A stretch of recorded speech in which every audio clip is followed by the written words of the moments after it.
ये कहानी है काशीपुर में रहने वाले रामू की।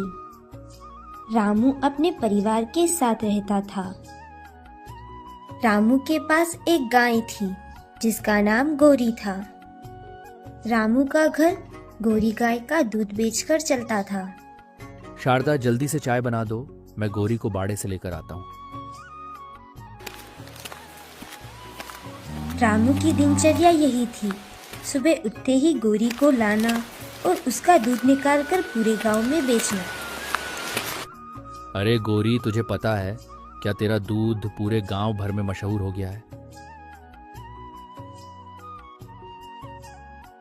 अरे शारदा, मैं गौरी को ले आया हूँ जल्दी से दूध निकालने का। बर्तन ले आओ, सब लोग गौरी के दूध का इंतजार कर रहे होंगे।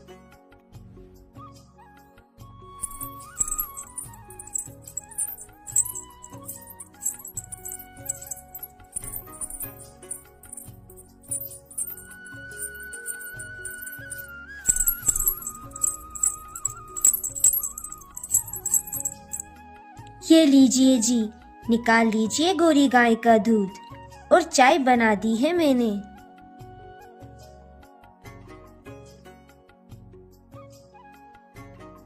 रामू बर्तन लेकर गौरी गाय का दूध निकाल लेता है। शारदा, मैं दूध देने जा रहा हूँ। रामू अपनी साइकिल पर दूध की टंकियों को लेकर दूध बेचने निकल जाता है। दूध ले लो, दूध, ताज़ा ताज़ा दूध, गौरी गाय का दूध। ओ, दूध ले लो, दूध।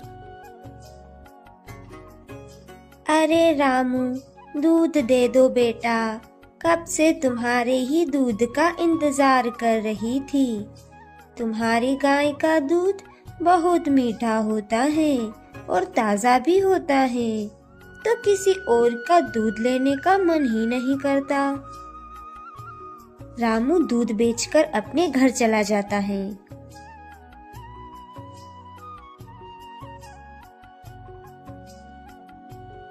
बेच आए दूध, अब जल्दी से हाथ पांव धो लीजिए, मैं गर्मा गर्म खाना बना देती हूँ आपके लिए। रामू की यही दिनचर्या थी।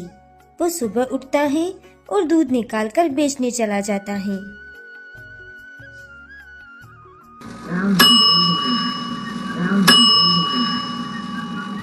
रामू की दूध की बिक्री देखकर रामू के पड़ोस में रहने वाला राजू उसे जलने लगता है।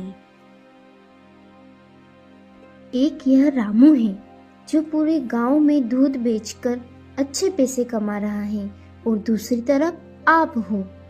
अजी, आप कोई काम क्यों नहीं ढूंढते? मैं तो आपसे यह कह कह के थक गई हूँ। रामू की तारीफ सुनकर राजू और रामू पर जलने लग जाता है। बेच आए दूध, अब जल्दी से हाथ पांव धो लीजिए, मैं गर्मा गर्म खाना बना देती हूँ आपके लिए। हाँ शारदा, आज तो दूध हाथों हाथ बिक गया। अपनी गौरी का दूध पूरे गांव में सबको बहुत पसंद है। राजू देर रात रामू के घर के बाहर जाता है।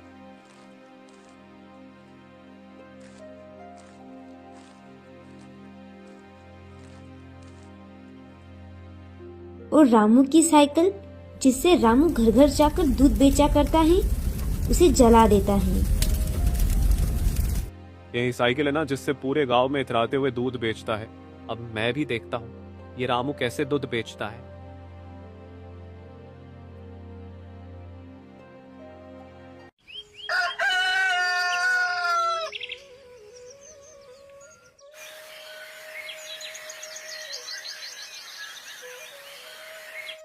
सुबह होते ही जब रामू दूध बेचने निकलता है तो देखता है कि उसकी साइकिल तो राख बन गई है। शारदा, शारदा जल्दी से बाहर आओ।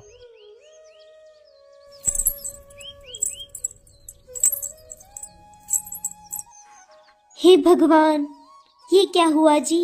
ये साइकिल कैसे जल गई? अब आप दूध बेचने कैसे जाओगे? रामू बहुत मेहनती था, वो हालातों से हार मानने वाला नहीं था। शारदा, तुम चिंता मत करो, मैं दूध पैदल चलकर ही दूध बेच आऊंगा। ज्यादा दूर ना सही, पर अपने गांव में तो मैं दूध बेच ही सकता हूं। रामू दूध से भरी हुई टंकी को अपने सर पर उठाता है और दूध बेचने चला जाता है।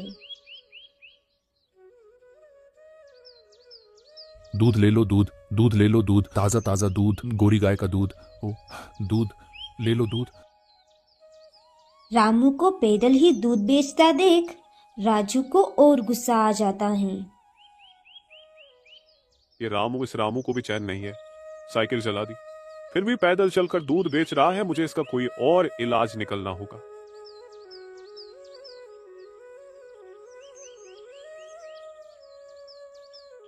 और दूध बेचकर अपने घर चला जाता है।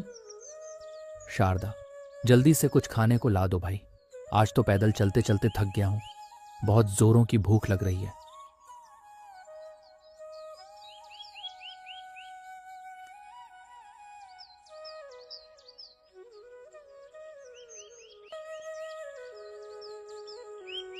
सुनिए जी, आप कब तक ऐसे ही पैदल पैदल दूध बेचेंगे? आप एक नई साइकिल ले लीजिए। अगले दिन रामू नई साइकिल ले लेता है।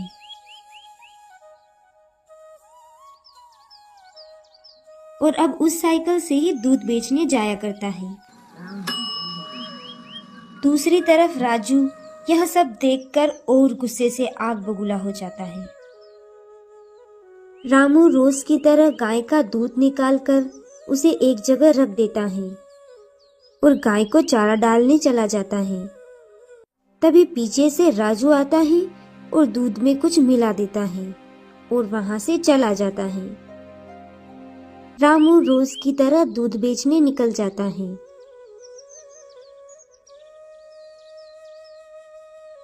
और दूध बेचकर रामू अपने घर आ जाता है। आ गए जी आप, खाना बन गया है, हाथ मुंह धो लीजिए।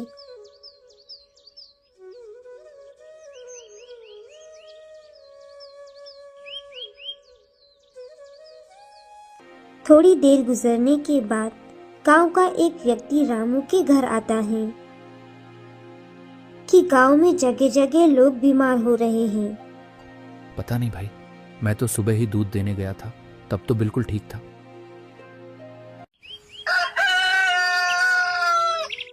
रामू रोज की तरह दूध बेचने निकला। तभी एक औरत रामू से कहती है, अरे रामू, गांव के बहुत सारे लोग बीमार हो गए हैं। कहीं तुम्हारे ही दूध से तो सारे लोग बीमार नहीं हो रहे? क्योंकि जहां जहां तुम्हारा दूध जाता है वहीं वहीं लोग बीमार हो गए हैं। नहीं नहीं काकी, मेरा दूध तो ताज़ा है और मैं अपने दूध में कोई मिलावट नहीं करता हूँ। मुझे लगता है कोई और कारण है जिससे सभी लोग बीमार हो रहे हैं। रामू उस औरत से बात करके अपने घर आ जाता है और सोचने लगता है, क्या सच में तो गांव के लोग मेरे दूध से बीमार नहीं हो रहे? शारदा, मैं यही सोच रहा था कि गांव वालों की तबीयत अचानक से कैसे खराब हो गई। कहीं यह सब कुछ हमारे दूध से ही तो नहीं हो रहा है? नहीं जी, आप बेकार ही इतनी चिंता कर रहे हैं। सब जानते हैं हम हमारे दूध में कोई मिलावट नहीं करते हैं। और रही बात गांव में बीमार होने वाले व्यक्तियों की, तो ज़रूर ही कोई और वजह होगी जिससे गांव के लोग बीमार हो रहे होंगे। आप इतना ज़्यादा मत सोचिए जी।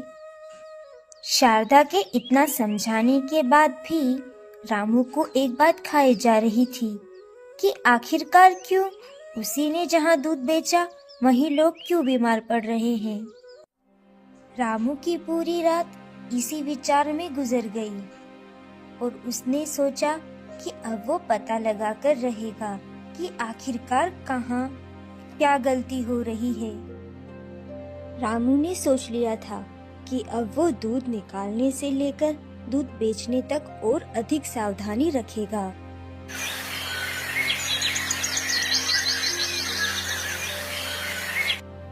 सुबह होते ही रामू उठता है और अपनी रोज की दिनचर्या में लग जाता है, लेकिन और अधिक सावधानी से।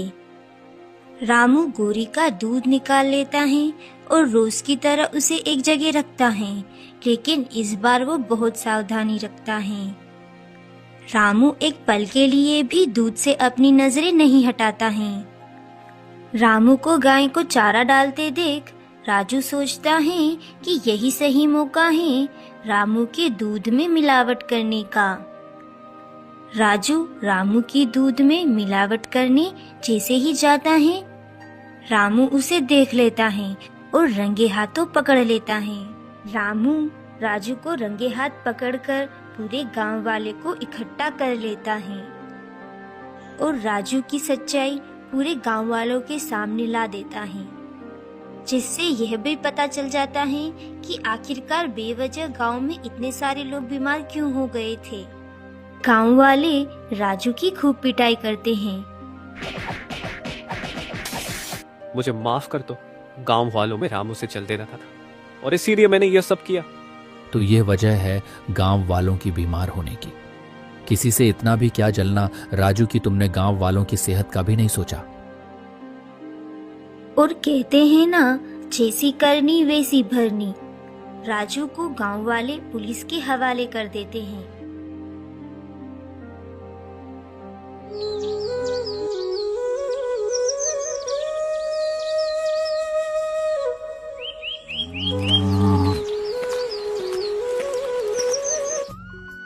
अब रामू पूरे गांव में फिर से दूध बेचने लगता है और अब गांव में रामू की दूध की बिक्री और भी बढ़ जाती है, क्योंकि गांव में सभी को पता चल जाता है कि रामू अपने दूध में कोई मिलावट नहीं करता है और रामू अपने दूध को ताज़ा और बिना मिलावट रहित बेचता है।